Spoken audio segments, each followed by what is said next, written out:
Hey there! So today I'm bringing you the review of AA flashlight. That is the Nitecore MT1A Pro. This flashlight was sent by Neil, so thank you Neil for sending it, and I will try to provide my honest review on this flashlight. So some general specs: maximum of 800 lumens with lithium-ion batteries, max distance at around 250 meters, candela and waterproof down to 2 meters.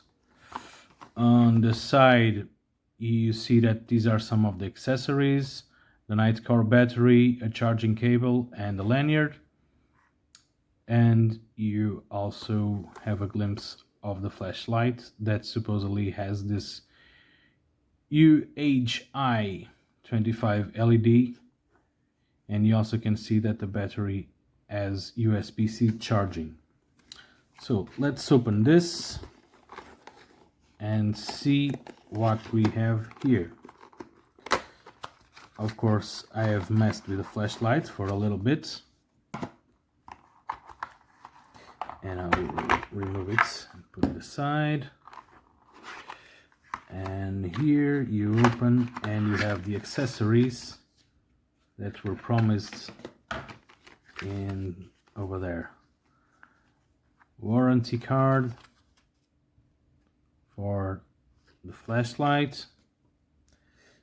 This is a protection for the battery that was like in the negative part here of the battery. Let's put it aside. USB to USB-C, what is it?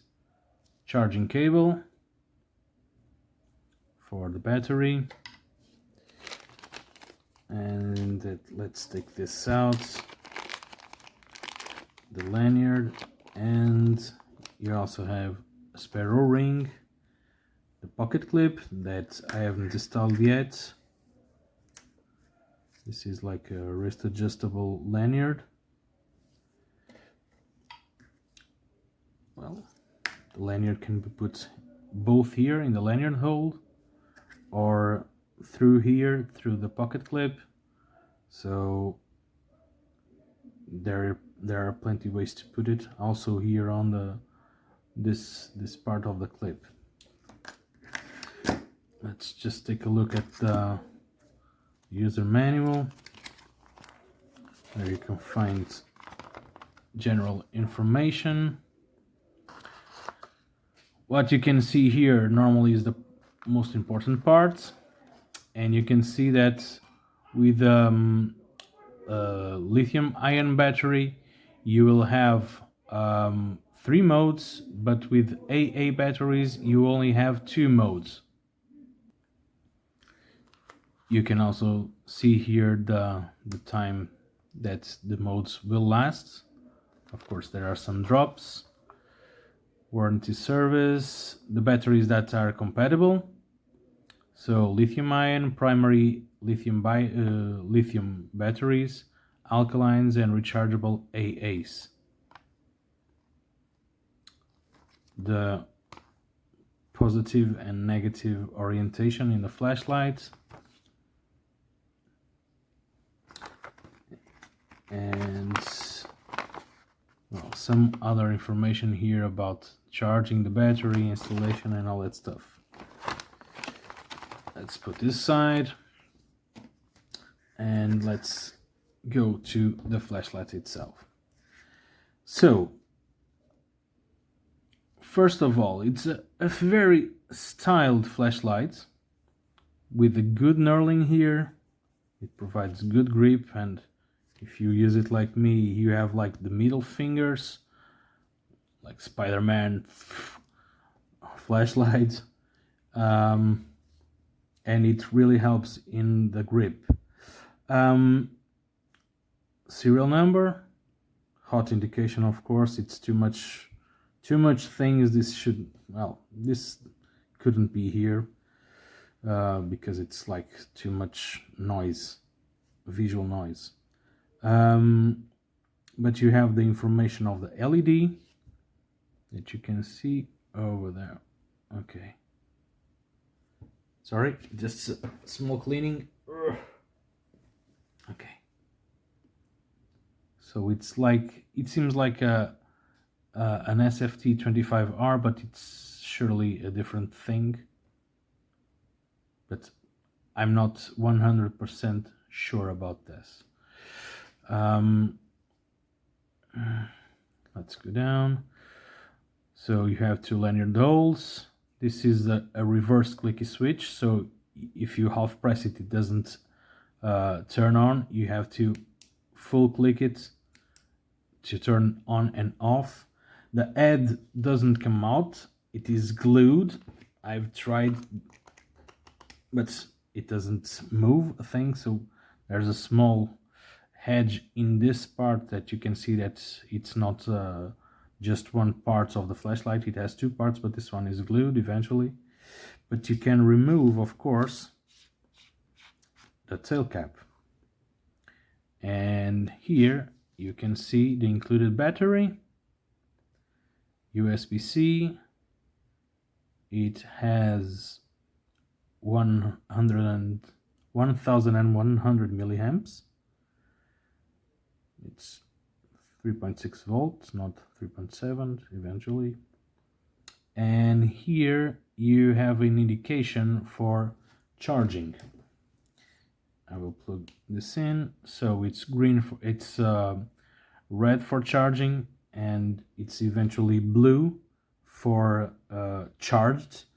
I've charged it before, but in my charger, not with the cable, so I don't know exactly which is the color, but well, you have that visual clue indicating when it is charged. I find it funny that the battery has a Nitecore here, so it's different for me at least. And here you have access to the tail switch. I haven't dismantled it, but I know one thing. I know that this is an eventually tiny reverse clicky switch, eventually similar to the ones that Fenix E12 have, that are very small. So, because you can see there's a lot of space in here in the threads, and just a small part here that is occupied by the switch. Inside the LED, the driver, it has a button.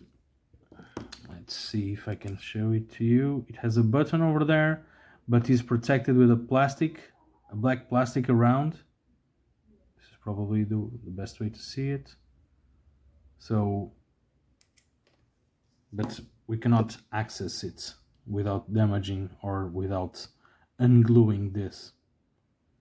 The lens are AR coated too, and it has a smooth reflector inside that allows the throw that I've mentioned before.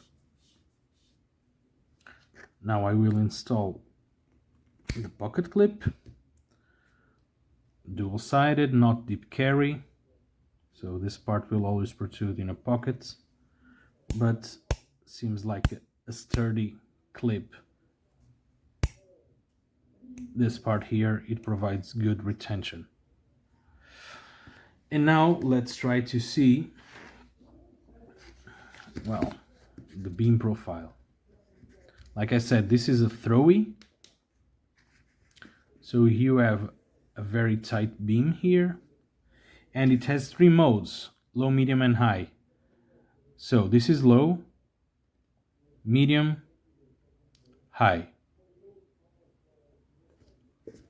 As for the beam pattern, you cannot see it here in the photo, in the video, eventually like this, but it has some like concentric parts here, and this one is more concentrated, more focused here, and then you have like a ring, and then you have like a corona, and then, well, the spill is quite clean, but you have some parts here that are eventually more or less visible. I cannot show it properly, but well, it's not a 100% clean beam, but it's a clean beam after all. But it's very focused, and of course if you are throwing it far away you will not notice it unless you are, well, pointing it to a white paper or a white wall or something like that. Like I said, this has 3 modes and it has mode memory, so if you click for on and switch it off, then you click 2 seconds and it will turn on the same level. If you want to advance from on, you half press to advance the modes and you click it for off. Of course, and it is like some other flashlights, namely the NLightD E1. If you turn off on and off very fast, on, so it will advance the mode, but it's almost the same with all the flashlights that have reverse or even forward clicky switches. Just trying to do some small comparison here. Of course, these are different flashlights. The LEDs are also a bit different. 2, 3, 4. But they are on high. Both are throwers and they have this tight hot spot profile here. Oh, let's click it.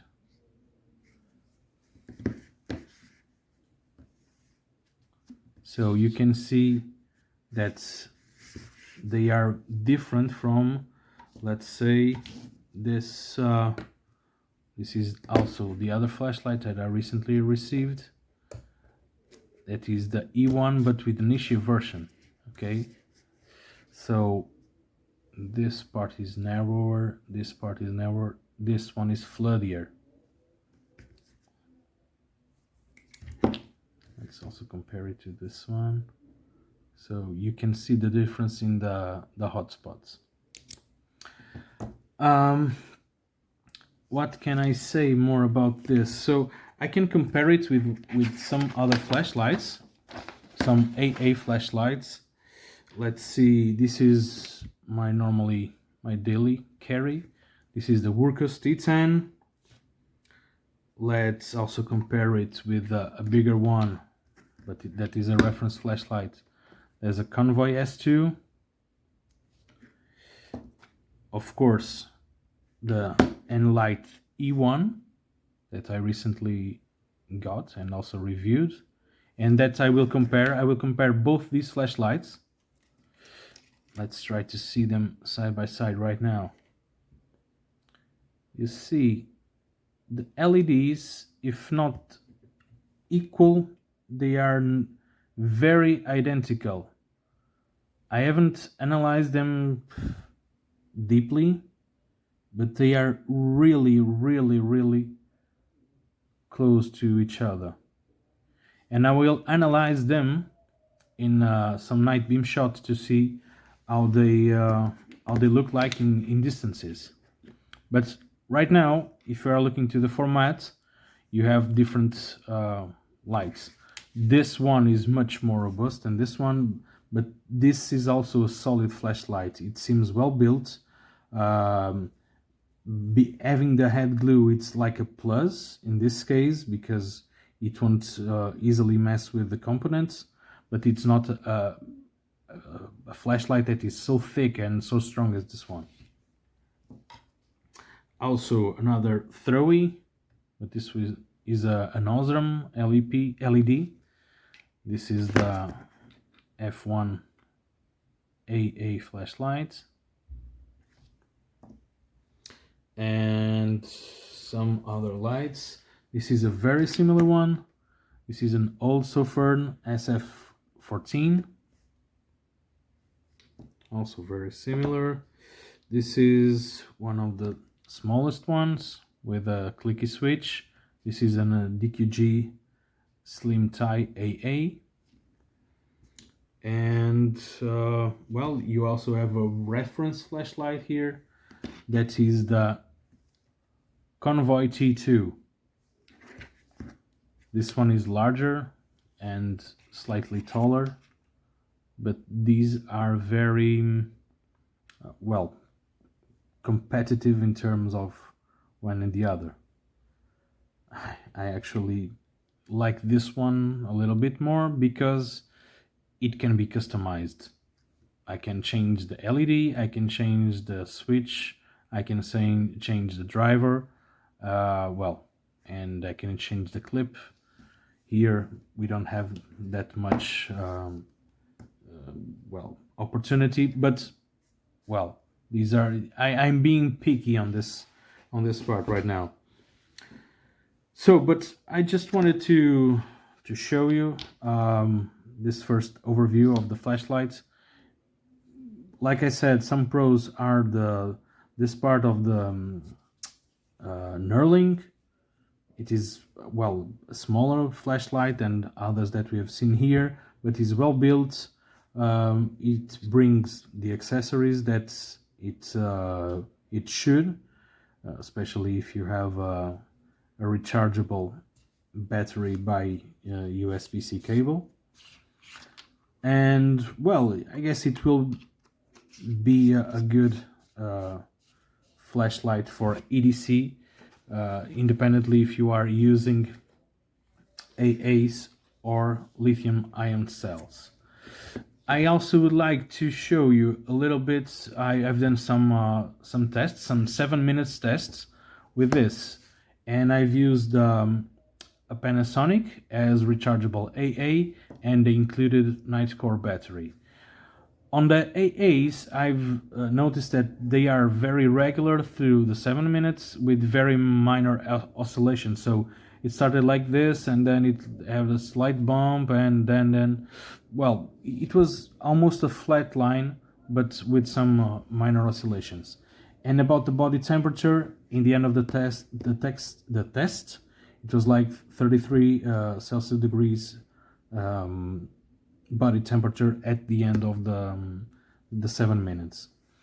As for the lithium-ion cell, it had a small drop at the first minute, then another small drop at 1 minute and 30 seconds, and it started slightly, very slightly dropping after minute 2, and then it got more or less stable, but with very minor oscillations, but always coming down a little bit. After the 7 minutes, the body temperature was like 41.3 Celsius degrees. So it was not scorching hot, it was not cold too, but it was not super hot.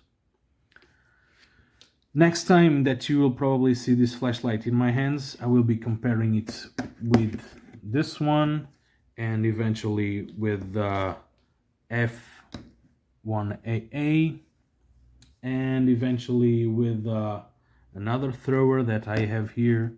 This is my modified on-the-road M1 with an Osram W2, which is also a throwy flashlight, so that you can see and make your mind about these two flashlights. Which one would be the best for you in terms of throwing, in terms of UI, and in terms of the kind of beam shots that they provide you. One thing, this flashlight tail stands, the MT1A Pro tail stands, this also tail stands, and it's it.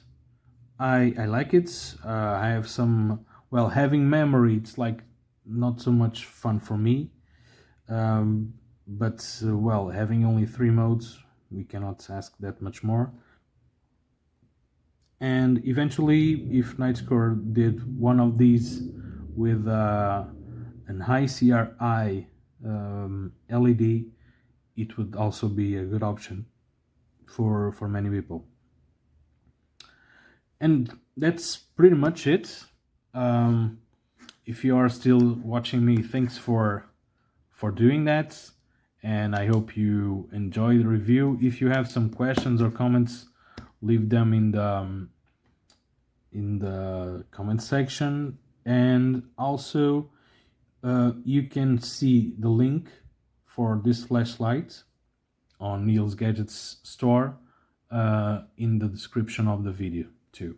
Okay, so hope to see you again soon, and thanks for watching, and have a nice day whenever it is.